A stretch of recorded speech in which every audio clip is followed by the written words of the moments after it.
Everyone, operation theatre and anaesthesia technology മീഡിയയിലേക്ക് എല്ലാവർക്കും welcome. അപ്പോൾ ഇന്നത്തെ നമ്മുടെ ടോപ്പിക് എന്ന് പറയുന്നത് ഡിഫൈൻ അനസ്തീഷ്യ. എന്താണ് anaesthesia? Classify different types of anaesthesia എന്നുള്ളതാണ്. അപ്പൊ നമുക്ക് ഫസ്റ്റ് പോയിന്റിലേക്ക് പോകാം. ഫസ്റ്റ് പോയിന്റ് എന്ന് പറയുന്നത് anaesthesia is a state of condition insensitivity to pain. Anaesthesia എന്ന് പറയുന്നത് ഒരു സ്റ്റേറ്റ് ഓഫ് കണ്ടീഷൻ ആണ്, അതായത് പെയിനിനോട് ഇൻസെൻസിറ്റീവ് ആയി നിൽക്കുന്നത്. നെക്സ്റ്റ് പോയിന്റ് എന്ന് പറയുന്നത് GA is a state of unconsciousness and loss of protective reflexes by the administration of one or more GA agents. GA എന്ന് പറയുന്നത് അറിയാലോ, ജനറൽ അനസ്തീഷ്യ. അതായത് പേഷ്യന്റിനെ ഫുള്ളിലി നമ്മൾ അൺകോൺഷ്യസ് ആക്കുകയാണ് ഇതിലൂടെ ചെയ്യുന്നത്. അതും GA agents, GA premedication drugs ഉപയോഗിച്ച്. ഇനി നെക്സ്റ്റ് പോയിന്റ് എന്ന് പറയുന്നത് GA has many aims such as analgesia, loss of response to pain. എന്തൊക്കെ എയിംസ് ആണ് GA കണക്കാക്കുന്നത് എന്നുള്ളതാണ് ഈ പോയിന്റ്സിൽ പറയുന്നത്. അനാൽജസിയ എന്ന് പറയുമ്പോൾ പെയിൻ ഉണ്ടാകുന്നതിനെ കുറയ്ക്കുന്നതിനെയാണ് അനാൽജസിയ എന്ന് പറയുന്നത്. Then amnesia, loss of memory, loss of consciousness. Memory ഉണ്ടാകാതിരിക്കുന്നതും അതുപോലെ നമ്മൾ കോൺഷ്യസ് ആവാതിരിക്കുന്നതിനെയുമാണ് അംനീഷ്യ എന്ന് പറയുന്നത്. അംനീഷ്യ ഉണ്ടാകാൻ വേണ്ടിയിട്ടുള്ള ഡ്രഗ്സ് നമ്മൾ പ്രീമെഡിക്കേഷൻ ഡ്രഗിൽ കൊടുക്കുന്നുണ്ട്. അത് നമുക്കൊരു വീഡിയോ ആയിട്ട് ചെയ്യാം കേട്ടോ. അതായത് ഓപ്പറേഷൻ നടന്നുകൊണ്ടിരിക്കുന്ന സമയത്ത് പേഷ്യന്റ് കോൺഷ്യസ് ആകാൻ പാടില്ല. അതുപോലെ തന്നെ പേഷ്യന്റിന് ഓപ്പറേഷൻ കഴിഞ്ഞതിന് ശേഷം പേഷ്യന്റിന് ആ ഒരു സർജറിയുടെ കാര്യം മെമ്മറിയിൽ ഉണ്ടാകാനും പാടില്ല. അത് അവയർനെസ് ഓഫ് അനസ്തേഷ്യ എന്ന് പറഞ്ഞിട്ട് നമുക്കൊരു ടോപ്പിക് ഉണ്ട് കേട്ടോ. ഇത് നമുക്ക് ഡീറ്റെയിൽഡ് ആയിട്ട് വീഡിയോ ചെയ്യാം കേട്ടോ. അത് നിങ്ങൾ കമന്റ് സെക്ഷനിൽ പറഞ്ഞാൽ മതി. നെക്സ്റ്റ് പോയിന്റ് എന്ന് പറയുന്നത് akathisia, loss of motor reflexes, skeletal muscle relaxation. അതായത് പേഷ്യന്റിന്റെ മോട്ടോർ റിഫ്ലെക്സസും സ്കെലിറ്റൽ മസിൽ റിലാക്സേഷനും ഒക്കെ ഉണ്ടാക്കുന്നതിനെയാണ് അക്കത്തീഷ്യ എന്ന് പറയുന്നത്. Autonomic nervous system, maintenance of BP, respiration et cetera. പേഷ്യന്റിന്റെ BPയും റെസ്പിറേഷനും വൈറ്റൽ സൈൻസും ഒക്കെ മെയിൻറ്റെയിൻ ചെയ്ത് നോക്കുന്നതിനെയാണ് ഓട്ടോണോമിക് നെർവസ് സിസ്റ്റം എന്ന് പറയുന്നത്. ഇനി നെക്സ്റ്റ് പോയിന്റ് എന്ന് പറയുന്നത് anaesthesia is A Greek word meaning with out sensation. Anaesthesia എന്ന് പറയുന്നത് ഒരു ഗ്രീക്ക് വേർഡ് ആണ്. അതിനർത്ഥം വിത്ത് ഔട്ട് സെൻസേഷൻ, സെൻസേഷൻ ഇല്ലായ്മ. Anesthesia is a state of temporary induced loss of sensation or awareness.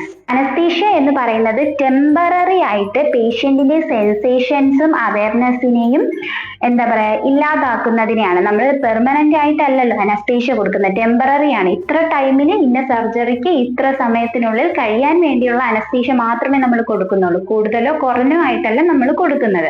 അതിന് കാൽക്കുലേഷൻസും കാര്യങ്ങളും ഒക്കെ ഉണ്ട്. ഓരോ ഡ്രഗ്സിനും അതിന്റെ ഡോസേജും MGയും ML കണക്കും എല്ലാ കണക്കുകളും ഉണ്ട്. അതെല്ലാം കറക്റ്റ് ആയിട്ട് പേഷ്യന്റിന്റെ വെയിറ്റും കാര്യങ്ങളൊക്കെ അനുസരിച്ചാണ് നമ്മൾ മെഡിസിൻസ് കൊടുക്കുന്നത്. അതിൽ നിന്ന് തന്നെ നമുക്ക് മനസ്സിലാക്കാൻ സാധിക്കുന്ന കാര്യമാണ് നമ്മൾ പെർമനന്റ് ആയിട്ടല്ല ഒരാൾക്ക് അനസ്തീഷ്യ കൊടുക്കുന്നത്, ഒരു പേഷ്യന്റിന് അനസ്തീഷ്യ കൊടുക്കുന്നത് നമ്മൾ ടെമ്പററി ആയിട്ടാണ് കൊടുക്കുന്നത്. നെക്സ്റ്റ് ഇതൊരു ഫിഗർ ആണ്. ഇത് ഇപ്പൊ നിങ്ങൾക്ക് ഇങ്ങനൊരു ക്വസ്റ്റ്യൻ പ്രീവിയസ് ക്വസ്റ്റ്യൻ പേപ്പർ നോക്കിയാൽ നിങ്ങൾക്ക് കാണാൻ പറ്റും. കറക്റ്റ് ആ ക്വസ്റ്റ്യൻ മോഡാണ് ഞാൻ ഫസ്റ്റ് നമ്മുടെ സ്ലൈഡിൽ കാണിച്ചിരിക്കുന്നത്. Define anaesthesia, types of anaesthesia എന്ന് പറയുന്നത്. അപ്പൊ ഇങ്ങനെ ഒരു ക്വസ്റ്റ്യൻ വന്നു കഴിഞ്ഞാൽ നിങ്ങൾ ഇങ്ങനെ ഒരു പിക്ചർ വരച്ചു കഴിഞ്ഞാൽ നിങ്ങൾക്ക് നല്ല രീതിയിൽ സ്കോർ ചെയ്യാൻ പറ്റും കേട്ടോ. ഒന്നും അറിഞ്ഞില്ലെങ്കിൽ പോലും നിങ്ങൾ പഠിക്കുന്ന കാര്യങ്ങളുടെ പിക്ചേഴ്സ് ഉൾപ്പെടുത്താൻ പറ്റുന്ന രീതിയിലുള്ള പോയിന്റ്സ് ആണെങ്കിൽ അതിലെല്ലാം പിക്ചേഴ്സ് ഉൾപ്പെടുത്താൻ ശ്രമിക്കണം എക്സാമിന്. അപ്പൊ ഈ പിക്ചർ എന്ന് പറയുന്നത് ട്രയഡ് എന്ന് പറയും. Sleep hypnosis, induction, recovery, analgesia, reflex suppression. ഇത്രയും മാത്രമേ ഈ ഫിഗറിൽ വരുന്നുള്ളൂ. അത് ജസ്റ്റ് ഒന്ന് ബൈ ഹാർട്ട് ചെയ്തിട്ട് ഈ പിക്ചർ അതുപോലെ എക്സാമിന് ആൻസർ ഷീറ്റിൽ വരയ്ക്കുകയാണെങ്കിൽ നല്ല രീതിയിൽ സ്കോർ ചെയ്യാൻ പറ്റും കേട്ടോ. ഇതിൽ നിന്ന് നമുക്ക് മനസ്സിലാക്കാൻ പറ്റുന്ന പേഷ്യന്റ് നമ്മൾ ഇൻഡ്യൂസ് ചെയ്തു, പേഷ്യന്റ് സ്ലീപ്പ് ഹിപ്നോസിസിലേക്ക് പോയി, പേഷ്യന്റിന് പെയിൻ ഇല്ലാതിരിക്കാൻ അനാൽജസിയ കാര്യങ്ങൾ കൊടുക്കുന്നു, റിഫ്ലെക്സ് സപ്രഷൻ ഉണ്ടാകുന്നു, പേഷ്യന്റിനെ റിക്കവർ ആക്കി എടുക്കുന്നു. ഇത് തന്നെയാണ് ഇതിലും പറയുന്നത്. ജസ്റ്റ് ഒരു ഡയഗ്രാം പോലെ പറഞ്ഞിരിക്കുന്നു എന്നുള്ളത് മാത്രമേ ഉള്ളൂ കേട്ടോ. ഇനി എന്തൊക്കെയാണ് അനസ്തേഷ്യയുടെ പർപ്പസ് എന്ന് നോക്കാം. Providing pain relief of surgery. സർജറിക്ക് പെയിൻ റിലീഫ് ഉണ്ടാക്കുക എന്നതാണ് മെയിൻ പർപ്പസ് എന്ന് പറയുന്നത്. Comfortable operating condition for surgeon. സർജന് വേണ്ട രീതിയിലുള്ള കംഫർട്ടബിൾ ആയിട്ടുള്ള ഓപ്പറേറ്റിംഗ് കണ്ടീഷൻസ് പ്രൊവൈഡ് ചെയ്യുക. Then achieving these two in safe manner. ഇത് രണ്ടും സേഫ് ആയിട്ടുള്ള മാനറിൽ അച്ചീവ് ചെയ്യുക എന്നുള്ളതാണ് അനസ്തേഷ്യയുടെ പർപ്പസ് എന്ന് പറയുന്നത്. നമുക്കറിയാം, ഇപ്പൊ ഒരു സർജറി നടക്കുന്ന സമയത്ത് പേഷ്യന്റ് പെട്ടെന്ന് ഔട്ട് ആവുക എന്നുണ്ടെങ്കിൽ ചില സർജൻസ് ഡിസ്റ്റർബ്ഡ് ആവാറുണ്ട്. അത് ചിലപ്പോൾ വളരെ ക്രൂഷ്യൽ ആയിട്ടുള്ള രീതിയിൽ സർജൻസ് എന്തെങ്കിലും വർക്ക് ചെയ്യുന്ന സമയത്താണ് പേഷ്യന്റ് ഔട്ട് ആവുന്നത് എന്നുണ്ടെങ്കിൽ, പേഷ്യന്റ് വർക്ക് ചെയ്യുക അങ്ങനത്തെ കാര്യങ്ങൾ ഉണ്ടാവുന്നത് എന്നുണ്ടെങ്കിൽ അത് സർജൻസിന് ബുദ്ധിമുട്ടായിരിക്കും. അപ്പൊ നമ്മൾ കറക്റ്റ് ടൈമിന് മസിൽ റിലാക്സേഷൻ കൊടുത്ത് പേഷ്യന്റിനെ കിടത്തുകയാണ് വേണ്ടത്. ഇനി ഏതൊക്കെയാണ് ടൈപ്സ് ഓഫ് അനസ്തീഷ്യ എന്ന് നോക്കാം. First one, general anaesthesia.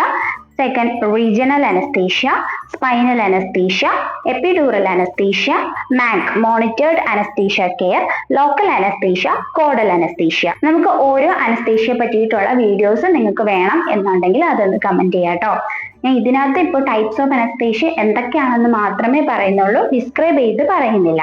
Mac നമ്മളൊരു വീഡിയോ ആയിട്ട് ചെയ്തിട്ടുണ്ട്, മോണിറ്റേർഡ് അനസ്തീഷ്യ കെയർ എന്നുള്ളത്. അപ്പോൾ ആ വീഡിയോ കാണേണ്ടവർക്ക് അത് പോയി കാണാം കേട്ടോ.